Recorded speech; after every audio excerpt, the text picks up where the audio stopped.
할렐루야. 우리 두 번째 시간입니다. 우리 지난주에 첫 번째 발을 디뎠는데 여러분 어떠셨는지 모르겠어요. 지난주 한번 우리 복습을 한번 해볼까요? 제일 중요한 것은 이 책을 이 존 버년이 지었다는 것입니다. 그래서 이 존 버년이 단순히 뭐 가상의 인물을 떠올리고 또는 가상의 공간을 떠올려서 지은 것이 아니라 이것은 그냥 빗대어 만든 이 설치 장치고요. 그리고 자신이 만난 사람들, 자신이 경험한 신앙, 자신이 경험한 여러 고난을 모두 종합해서 한 책에 옮겨 놓은 것이 바로 이 철로역정이다. 이 말을 나눴습니다. 그래서 이 철로역정을 어떻게 보면은 뭐 모든 사람이 이 길을 다 똑같이 걸어가야 된다. 이렇게 얘기할 수는 없어요. 하지만 이 존 버년이 겪었던 신앙의 여정을 통해서 우리도 비슷한 경험, 비슷한 길을 가는 입장에서 우리가 동감하고 공감할 수가 있겠지요. 그래서 이 철로역정에 쓴 이 존 버년이라는 사람을 우리가 삶을 돌아볼 때 이 사람의 인생은 처음은 한번 불신자로 의심이 많은 교회의 밖에 사람으로 시작을 했지만 그 끝은 어떻게 끝이 났습니까? 바로 예수님을 위해서 순교의 각오까지 했던 그러한 하나님의 목회자로 성장한 모습을 보게 됩니다. 그리고 그러한 이 목회자로 성장하는 과정에서 고난이 있었고 그 고난 가운데 순수한 신앙을 지키기 위해서 12년간 옥고를 치르고 그 옥고 속에서 하나님의 뜻을 구하면서 쓴 책이 바로 이 철로역정이다. 그래서 이 철로역정 우리가 보할 때 특별히 이 시작의 모습을 속에서 이 존 버년의 모습을 볼 수가 있는 거죠. 이 존 버년이 이 글을 통해서 제일 먼저 하고 싶었던 건 무엇입니까? 진짜 예수님 안에서 구원의 길, 천국에 가는 길을 가기 위해서는 떠나야 되는 것이다. 어디로부터 떠납니까? 우리의 자리, 바로 곧 멸망할 이 세상으로부터 떠나는 것이다. 그럼 그 떠난다는 것들은 어떤 의미일까요? 단순히 내가 공간적으로 떠난다, 시간적으로 떠난다 이런 개념이 아니라 내가 이 세상에 살지만 저 천성길을 향해서 달려가는 나그네의 길을 걸어가겠다는 의미입니다. 그렇기 때문에 포기해야 될 것이 있고 내려놓아야 될 것이 있고 붙잡아야 될 것이 있다. 새로운 삶과 새로운 여정이 시작되는 것이 바로 구원의 길이다. 우리가 지난주에 보았던 내용입니다. 오늘은 이제 두 번째 시간으로요. 이 그 길을 떠나서 이제 새로운 여정을 시작하는 이 크리스찬이 다음에서 보듯이 이 좁은 문을 통과하고 십자가에서 죄짐을 풀고 그 이후에 이제 신앙의 길을 한 걸음 한 걸음씩 걸어가는 이 장면을 우리가 함께 볼 것입니다. 여러분들이 아마 2장, 3장 통해서 볼 것이고요. 오늘은 이 말씀을 볼 때 지난주에 조금 어렵다고 하시는 분들이 있어서 이 교과서 위주로 교본 위주로 우리 좀 진행을 하고 좀 쉽게 좀 얘기해 보도록 하겠습니다. 자, 지난번에 우리가 신앙은 떠나는 것으로 출발한다고 배웠어요. 그러면 떠나고 나면은 도대체 우리는 어떤 길을 가야 될까요? 그 길에 대해서 오늘 성경과 또한 이 철로역정에서는 한마디로 표현하는데 좁은 문을 통과해서 좁은 길을 가야 된다고 이야기를 합니다. 그래서 신앙은 넓은 길이 아니라 좁은 길이고 넓은 문이 아니라 좁은 문을 뜻해요. 좁은 문이라는 것은 어떤 의미일까요? 바로 아무나 갈 수 있는 길이 아니라는 거죠. 좁은 문은 잘 보이지 않습니다. 그리고 그 길을 들어가기 위해서는 노력이 필요합니다. 어떤 노력이면 겸손해져야죠. 여러분 그거 아시죠? 부자가 낙타 귀를 통과하는 것이 얼마나 힘든가. 그래서 낙타가 바늘귀를 통과하는 것과 똑같다. 부자가 구원의 길을 통과하는 것이. 이 얘기를 할 때 한때는 막 이런 해석이 있었어요. 이 낙타가 바늘길을 통과한다. 이 바늘길이라는 것이 무엇인가 찾아봤더니 예루살렘에 있는 개구멍이 하나 있는데 이게 바늘길이라는 별명이 있었다는 거예요. 그래서 그 바늘길로 낙타가 통과하는 방법은 불가능한 방법이지만 가능할 수 있는 한 가지 방법이 뭐냐면 낙타가 무릎을 꿇고 누가 안에서 이것을 당겨줘야 겨우 들어갈 수 있다는 거죠. 그래서 이 좁은 문으로 들어가는 구원의 길, 이것은 하나님이 우리를 도우셔야 되고 우리는 겸손하고 낮아짐으로 그 길로 우리가 온전히 갈 수 있어야 이 길에 들어간다. 이렇게 해석하시는 분이 한때 되게 많았는데요.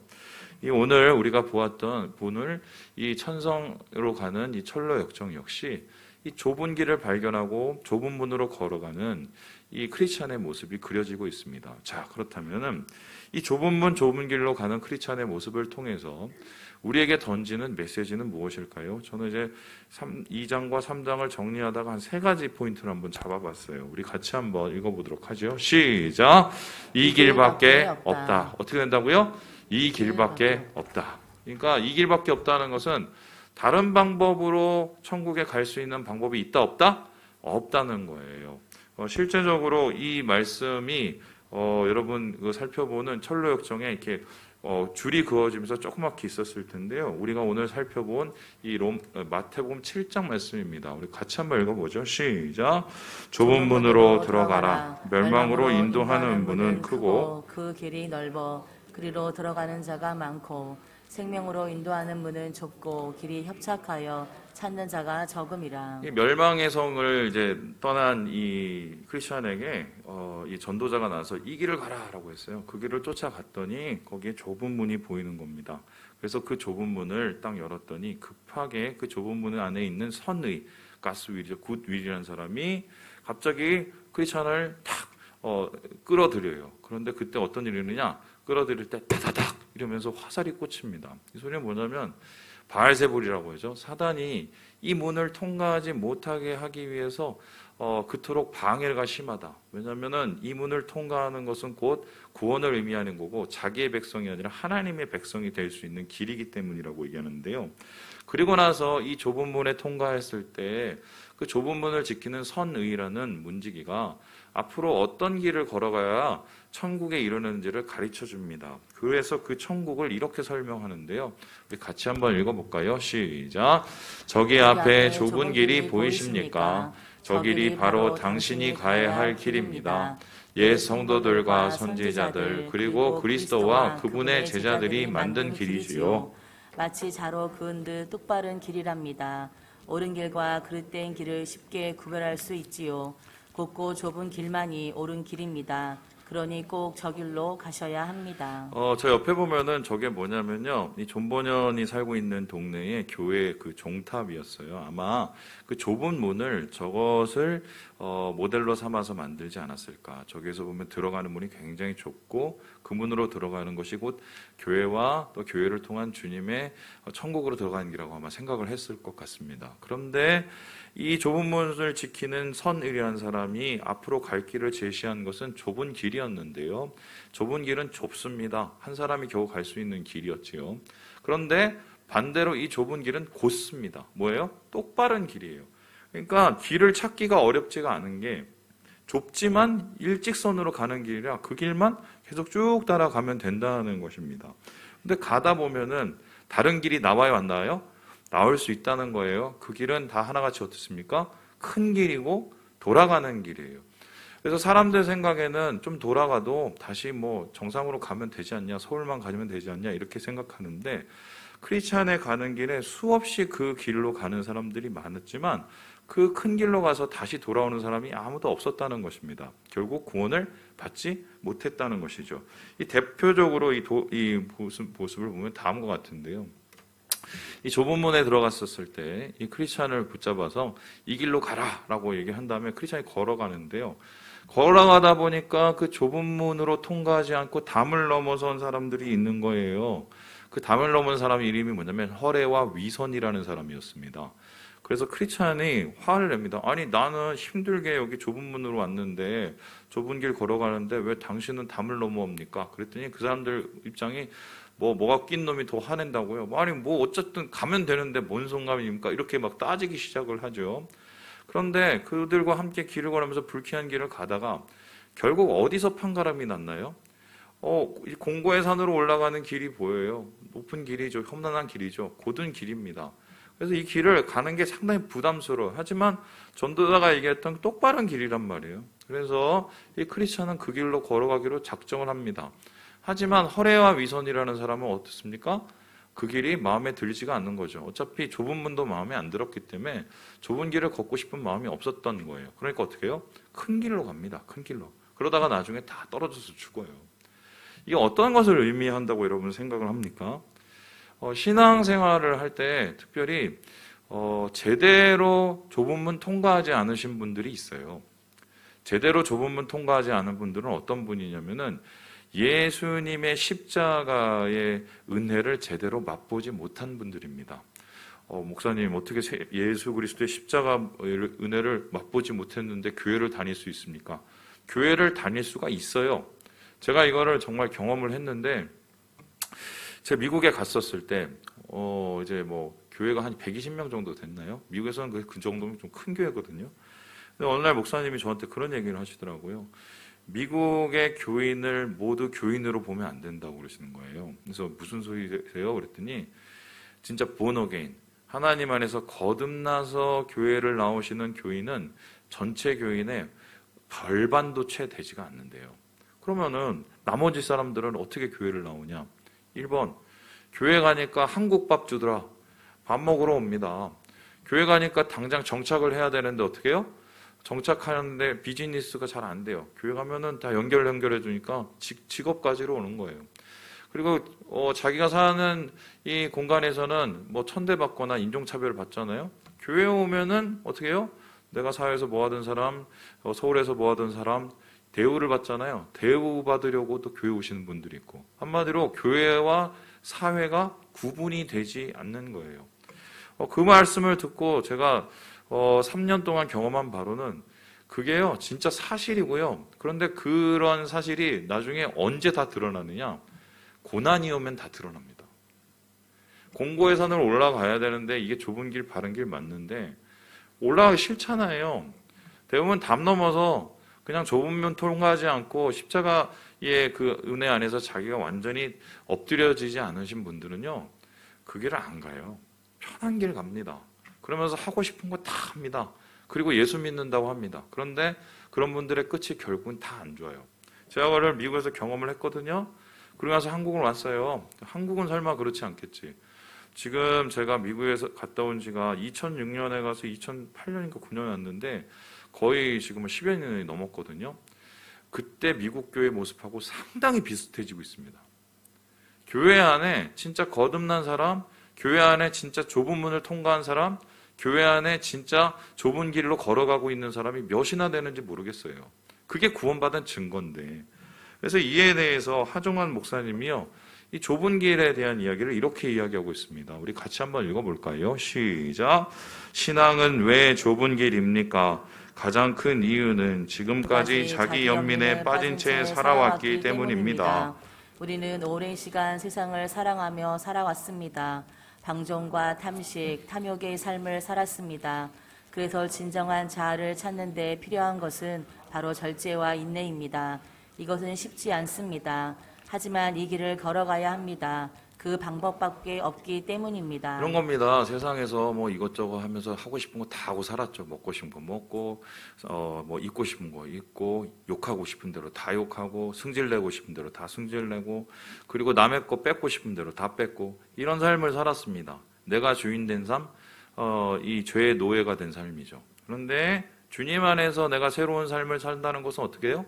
내가 주인이 아니라 누가 주인이십니까? 예수님이 주인이세요. 그리고 내가 예수님의 뜻대로 살아가는 삶입니다. 그럼 예수님의 뜻대로 살아가면은 당연히 내가 옛날에 살았던 내 뜻대로 살아가는 것과 부딪혀요, 안 부딪혀요? 부딪혀요. 그럼 그 부딪힐 때 어떻게 합니까? 내 자아가 깨어져야 되죠. 내려놓아야 되죠. 그러니까 하나님이 고난을 주시고 좁은 길로 가라고 한 이유가, 그러면서 인내하고 절제하고 깎아지면서 내 자신의 모습이 하나님을 점점 닮아가는 거거든요. 왜 우리가 주님 안에서 성장을 해야 되느냐? 우리가 뭐 성장이라는 게 양적인 성장보다 더 중요한 거는요, 예수님 닮아가는 거죠. 예수를 믿었으면 예수 닮는 게 맞는 거예요. 예수님 때문에 구원을 받았으니까 예수님처럼 우리가 그의 뜻을 이루어가는 게 이게 구원이거든요. 그런데 오늘 이 사회 가운데 정말 담 넘어서 허례하고 위선하고, 겉에는 되게 비슷하죠. 속에는 정말 예수 믿고 예수 따르고 예수님 안에서 좁은 길을 가려고 하는 그 마음이 있는 분들이 정말 몇 분이나 되는지. 특별히 오늘날의 가장 우리나라 교회의 문제점은 뭐냐면 지극히 개인주의화가 돼서요, 목사님이 터치하지 못할 부분을 정확하게 선을 그어놓습니다. 그리고 교회가 절대로 얘기하지 못할 부분을 절대로 손을 그어놓습니다. 예전에는 그랬어요.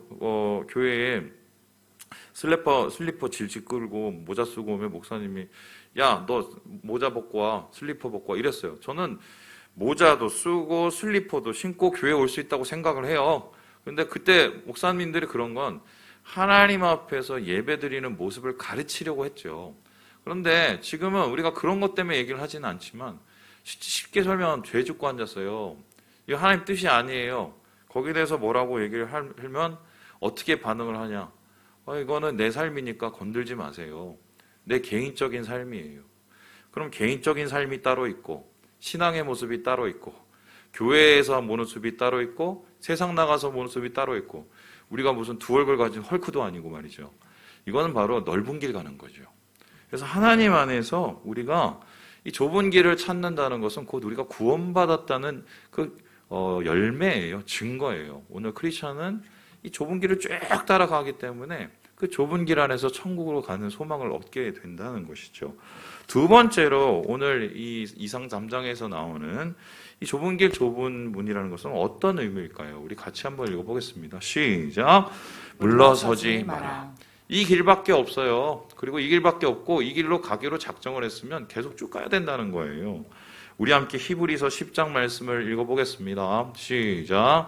또한 뒤로 물러가면 내 마음이 그를 기뻐하지 아니하리라 하셨느니라.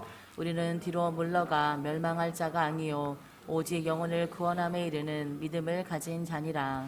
물론 좀 천천히 갈 수도 있어요. 잠깐 쉴 수도 있어요. 하지만은 갈 길은 가야 됩니다. 뒤로 가는 길은 없어요. 여러분 생각을 해보세요. 만일에 뒤로 가는 길이 있었다면 하나님께서 굳이 출애굽을 시키면서 홍해를 건너게 하셨겠습니까?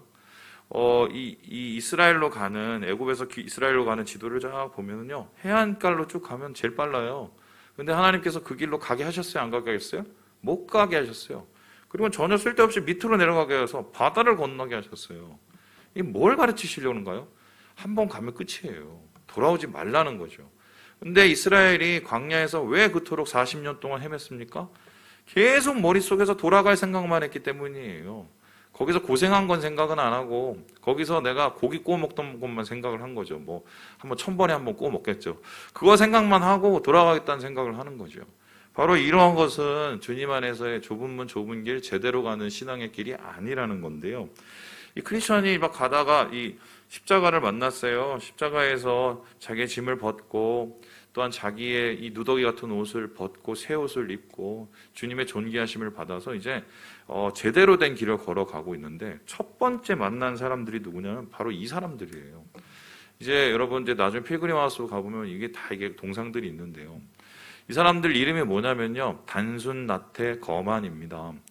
아마 전번연이 처음으로 신앙생활을 하면서 이 교회 안에서 그러한 가식적인 사람들 그리고 말 그대로 물러서고 전혀 성장이 없는 사람들을 봤고 그것을 아마 형상화 시킨 것 같은데요. 나태 뭔지 아시죠? 게으름, 신앙생활을 하더라도 변화가 없는 사람. 거만, 교만하고 남의 말을 듣지 않는 사람. 그럼 단순은 뭔가? 단순은 이 단순이라는 말을 좀 잘못 표현하면 근데 이걸 정확하게 표현하면 뭐냐면 세상을 쫓아가는 매우 난장 같은 모습을 뜻해요. 추태 같은 모습들. 그래서 지금 이 세 사람들이 동일하게 이 십자가의 길을 가다가 멈춰 서 있어요. 그리고는 어떻게 합니까? 다리에 다 족쇄를 문치고는 움직이지 않고 가만히 있습니다. 왜 안 가냐고 물어봤더니 여기가 좋은데 뭐 나 여기 있어도 괜찮아. 결국 이 사람들 나중에 어떻게 됐습니까? 절망의 밥이 돼버리죠.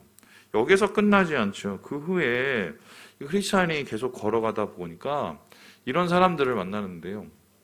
불신과 겁장이라는 사람들을 만난 겁니다.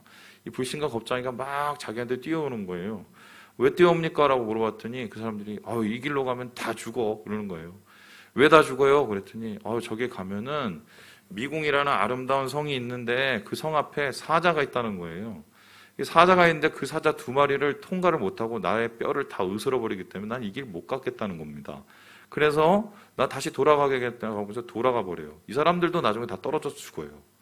그래서 이제 이 크리스찬은 긴가민가하는 마음으로 가죠. 그리고 미궁 앞에 이릅니다. 갔더니 사자가 2마리가 있어요. 근데 그 사자를 지키고 있는 이 문지기가 뭐라고 얘기하면 이렇게 얘기를 합니다. 다 묶어놨어. 묶어놨으니까 중간으로만, 좁은 길이죠. 그냥 꽂고 곧바로 오면은 통과할 수 있다고. 그래서 크리스찬이 물었습니다. 아니 그러면 못하러 이렇게 사자를 만들어놔요? 그랬더니 그 문제가 이렇게 얘기하죠. 하나님의 시험이라고. 시험은 무엇입니까? 우리가 진짜인지 가짜인지를 하나님이 드러내게 하시는 거죠. 내가 얼마나 신앙적으로 성장을 했는지를 하나님이 드러내게 하시는 겁니다. 때로는 믿음의 시험이 필요할 때가 있어요. 그것을 통해서 우리가 성장하게 되는 건데요. 주님께서는 때때로 우리에게 믿음의 성장을 이루어서 하나님 안에서 정말 제대로 된 진짜 믿음을 갖게 하시는 거죠. 지난주에 저희 아내가 제 아이들하고 어린이부를 이렇게 하는데, 베드로가 이 고난받은 얘기, 그리고 베드로가 이제 그래서 감옥에 붙잡혀 있는, 그런데 기도를 해갖고 그 문이 열리는 이런 말씀을 전한 거예요. 그런데 그 말씀을 읽다가 설교를 하는데 한 그 어린 친구가 손을 들면서 질문을 했대요. 그래서 산모님, 그래서 왜? 그랬더니 왜 감옥에 가요? 왜 고난을 받아요? 그래서 고난이 안 받으면 어떻게 해요? 예수님 안 믿는다고만 하면 되잖아요. 이렇게 얘기를 하는 거예요. 그래서 이 말에 이제 근데 어린아이들이 분명히 얘기할 수 있는 거죠. 안 믿는다고 말하면 되니까. 저희 아내가 이렇게 설명을 차곡차곡 한 거죠. 그게 안 믿는다고 하면 말에 끝나는 게 아니라 행동으로 그게 나타나기 때문에 결과적으로 하나님 떠나게 되는 거라고 이렇게 차곡차곡 설명을 해줬어요. 근데 이 어린아이의 매우 순진무구한 질문을 우리가 삶 속에서 맨날 던지고 있는 거죠. 그냥 안 믿는다고 얘기를 하고, 그냥 대충 그냥 하면 되고. 그런데 하나님께서는 그런 불같은 시험을 우리에게 원하시는 것은 그래야 진짜 믿음, 진짜 길, 물러서지 않는 그 신앙을 얻게 되는 거죠. 여러분, 히브리서가 왜 쓰여졌는지 아십니까? 히브리서가 쓰여진 이유는 이 유대인 출신의 교회들이 무너졌기 때문에 이 글을 쓴 거예요. 왜 무너졌는가? 유대인 출신의 이 교회들이, 재밌는 거는 교인들이 무너진 게 아니라 목사들부터 무너지기 시작을 했어요. 그래서 이 목사들이 자기가 세례를 준 사람들이 있을 것 아니에요. 근데 이 사람이 예수를 부인하고 떠난 거예요. 그러니까 이 사람한테서 세례를 받은 사람이 헷갈리기 시작을 했어요. 그 사람은 지금 불신하고 배도를 했는데, 그럼 나는 이 사람한테서 내가 그 세례를 받았으면 나도 이상해지는 건가? 이 고민이 오게 생각하면서 이 공동체가 와해되기 시작했을 때, 그때 이 히브리서 기자가 그게 아니다. 믿음이다. 누구한테 세례를 받느냐가 중요한 게 아니라 내가 진짜 지금 예수를 제대로 믿느냐가 중요하고, 물러서지 않고 주님께 나아가서 이 길을 끝까지 가려고 하는 게 중요하다. 이 말을 하려고 사실 히브리서를 쓴 거예요. 그래서 히브리서 11장이 무슨 장이라고 합니까? 믿음장이라고 그러는데, 그 믿음을 대표하는 모든 사람의 특징이 뭡니까? 한 번 떠나면 돌아오지 않았다는 거예요. 그래서 오늘 이 크리스천을 통해서 우리에게 전하는 이 좁은 길, 좁은 문은 한마디로 주님 안에서 이 길만 바라보고 물러서지 않는 길이 되어야 된다. 우리의 신앙이 그런 모습을 통해서 하나님 안에서 영광을 올려드릴 수 있다라고 이 글이 이야기하고 있습니다. 마지막으로 그렇다면 이 철로역정에 나오는 좁은 길, 좁은 문이라는 것은 어떤 뜻일까요? 우리 같이 한번 읽어볼까요? 시작! 은혜로 걸어라. 이 길밖에 없어요. 다른 문 넘어오고 다 이상하게 돼요. 공고의 산 넘어도 가야 돼요. 물러서지 말아야 돼요. 시험이 있어도 그 시험을 통과하면 은혜가 있고 응답이 있고 하나님의 능력이 나타난단 말입니다. 그런데 그래도 이게 어려워요. 여러분 신앙 이거 겪어보면 아시잖아요. 저도 힘든데 얼마나 힘들어요. 그러면은 이 좁은 문, 좁은 길을 걸어가는 사람에게 솔직히 이 길을 걸어갈 수 있는 능력은 어디서 나오냐 했었을 때, 이 말씀에서 이 철로역정에서 우리에게 얘기하는 것은 은혜로 걸어가는 길이라는 겁니다. 우리 함께 히브리서 4장 16절의 말씀을 읽어보십시다. 시작! 그러므로 우리는 긍휼하심을 받고 때를 따라 돕는 은혜를 얻기 위하여 은혜의 보좌 앞에 담대히 나아갈 것이니라. 이 좁은 문을 통과했을 때 이 선의라는 사람이 크리스찬을 데리고 해석자의 집이라는 것을 데려갑니다. 이 집에 왜 데려가냐면 앞으로 크리스찬이 어떤 길을 걸어야 되는지 그 길을 가르쳐 줘요. 근데 그 길을 비유로 가르쳐 주는데요. 이 비유로 가르쳐 줄 때 재밌는 이 한 모습이 나타납니다. 바로 이 모습입니다. 이게 뭐냐면 저기서 뭘 양동이를 들고 열심히 막 하고 있는 저 사람 얼굴 못되게 생겼죠? 저게 마귀입니다. 마귀. 그리고 저기 안에 있는 막 타오르는 것이 우리 마음의 성령의 불이에요. 그런데 마귀가 계속적으로 우리 마음속에 있는 성령의 불, 은혜의 불, 믿음의 불을 끌려고 발악을 하죠. 물을 계속 갖다 붓습니다. 그런데 크리스찬이 그걸 바라보는데 마음에 한숨이 나오지요. 그런데 이상하게 물을 갖다 쳐봐도 이상하게 그 불이 꺼져요, 안 꺼져요? 안 꺼져요. 그래서 도대체 왜 안 꺼질까라고 궁금해하니까 거기에 갔던 그 해석자가 뭐라고 하냐면 잠깐 좀 따라와 보세요 하고 그 뒤로 데리고 갑니다. 그랬더니 그 담벼락 뒤에 저기 한 분이 계셨어요. 그분이 뭘 하고 있습니까? 계속으로 기름을 붓고 있었어요. 그러니까 앞에서 물을 쳐갖다 둬도 뒤에서 누군가 계속 기름을 갖다 부니까 불이 꺼지지가 않는 거죠. 그래서 이것이 무엇인지를 한번 질문을 해봤어요. 그랬더니 이에 대해서 이 해석자가 이렇게 대답을 합니다. 우리 같이 한번 읽어보죠. 시작. 우리 마음속에 시작된 하나님의 역사 위에 은혜의 기름을 부으시는 그리스도이십니다. 마귀가 어떤 공작을 부려도 그리스도 덕분에 자녀들의 영혼은 변함없이 은혜 가운데 거할 수 있습니다. 그리스도께서 벽뒤에 서 계신 것은 우리가 시험을 받는 동안에는 우리 영혼 속에서 일어나는 은혜의 역사에 대해 알기가 힘들다는 점을 의미합니다. 예, 죄송해요. 한번 거친 말 해볼게요. 마귀 새끼가 하는 일이 뭐냐면 어떻게든 이 길을, 천국 가는 길을 못 가게 만들려는 거예요. 우리 마음속에 어떻게든 은혜를 없애려고 만들고 소망을 없애려고 하는 게 마귀 새끼가 하는 일이에요.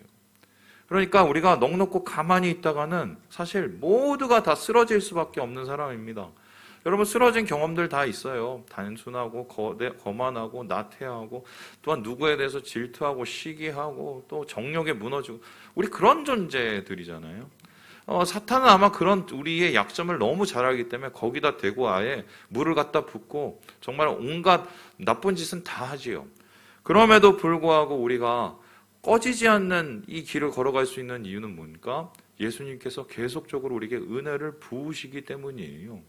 이 부으시는 예수님의 은혜가 있는 한 내가 가는 시험에 이 마귀가 어떤 짓을 하고 내 마음속에 어떤 난장질을 해도 내가 하나님의 부으시는 그 은혜, 예수 그리스도의 부으시는 그 성령의 은혜가 있으면 이 길을 걸어갈 수 있다고 이 해석자가 설명을 한 겁니다.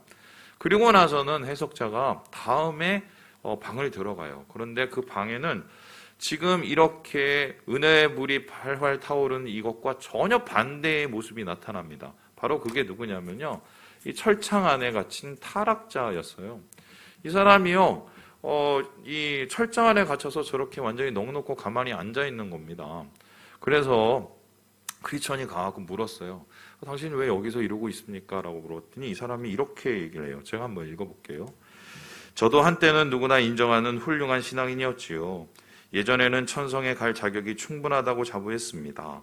그러나 이제 저는 절망 그 자체입니다. 깨어서 정신을 차려야 하는데 그러지 못하고 정욕에 이끌린 대로 살고 말았답니다. 성령을 근심하게 하는 바람에 그분이 제게서 떠나시고 말았습니다.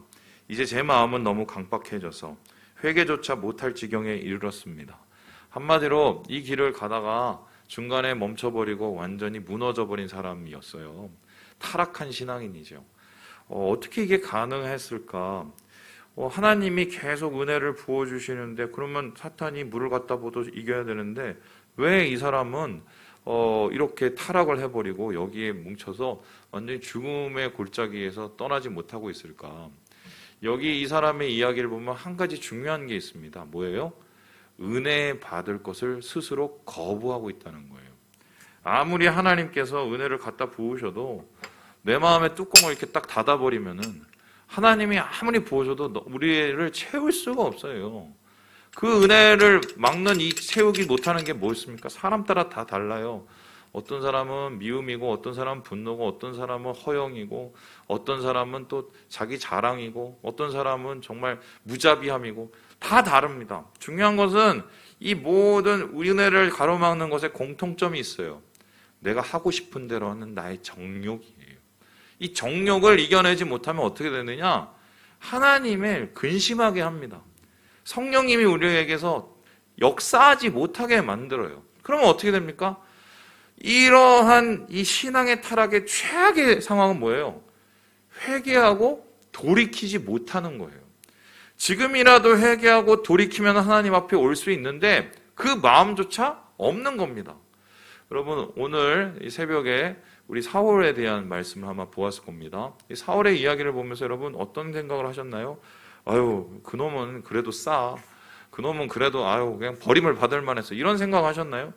저는 사울을 보면서 마음이 얼마나 뜨끔한지 몰라요. 그 사람이 세 가지의 문제가 있었죠. 교만하고 기만하고 하나님에 대해서 불순종하고, 그리고 그 불순종과 교만과 기만을 통해서 하나님의 뜻을 어겨버렸습니다. 그런데 여러분, 이 사울의 그러한 교만과 기만과 불순종의 죄도 크지만 가장 큰 죄가 뭔지 아세요? 가장 큰 사울의 치명적인 이 실수, 그게 뭔지 압니까?